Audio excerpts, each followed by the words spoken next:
अस्सलाम वालेकुम दोस्तों, इस वीडियो में हम समझेंगे कि आमतौर पे हमारे जो इम्तिहानी पर्चे होते हैं, हमारे क्वेश्चन पेपर होते हैं, वहाँ पर अगर कोई भी 6 या मैट्रिक का कोई बच्चा स्टूडेंट जो है वो पेपर दे रहा है तो वहाँ पर लास्ट में इंग्लिश के पेपर में लिखा होता है translate following sentences into English. तो वहाँ पर इनटू क्यों आता है, इन क्यों नहीं आता है?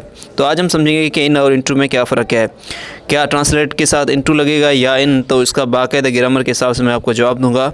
दोस्तों, ट्रांसलेट हो या कोई भी ऐसा वर्ब जो कि चेंज की तरफ इशारा कर रहा है, तब्दीली की तरफ इशारा कर रहा है, तो हम उसके लिए इनटू ही इस्तेमाल करेंगे, इन इस्तेमाल नहीं करेंगे। कैसे, चलिए चलते हैं एग्जांपल की मदद से समझते हैं।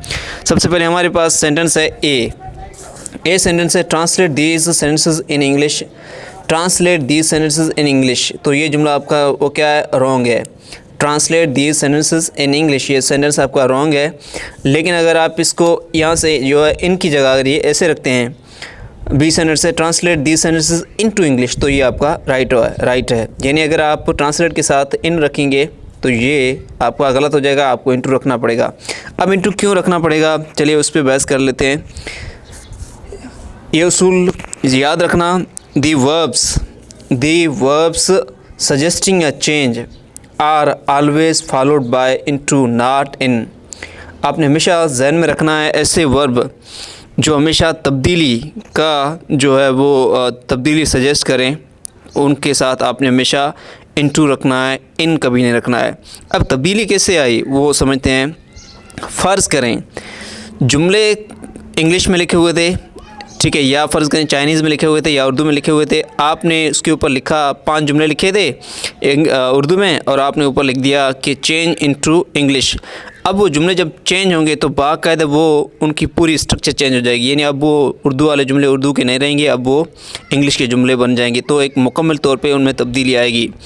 ऐसा कोई भी वर्ब यानी चेंज वाला जो होगा, फिर वो टर्न है या कोई भी है, तो उसके लिए हम जो है वो हमेशा इनटू इस्तेमाल करेंगे जब उसकी पूरी जो है वो पूरा हुलिया ही चेंज हो गया, ठीक है। जैसे उर्दू के सेंटेंस से हमने चेंज कर दिए इंग्लिश में, तो अब वो सेंटेंस उर्दू वाले नहीं कहलाएंगे क्योंकि वो मुकम्मल तौर पे चेंज हो चुके हैं, किसमें, इंग्लिश के सेंटेंस में। ये वीडियो यहीं पर ख़त्म हुई दोस्तों। अगर ये आपको पसंद आई तो इसे लाइक करें, शेयर करें और अपने दोस्तों के साथ इसे लाजमी शेयर करें और अपना ख्याल रखिएगा। लेकिन आखिर में एक रिक्वेस्ट ये है कि आप इस चैनल को लाजमी सब्सक्राइब करें, क्योंकि यार आप सब्सक्राइब करते हैं तो बड़ा हौसला मिलता है मुझे ऐसी वीडियोस और बनाने के लिए।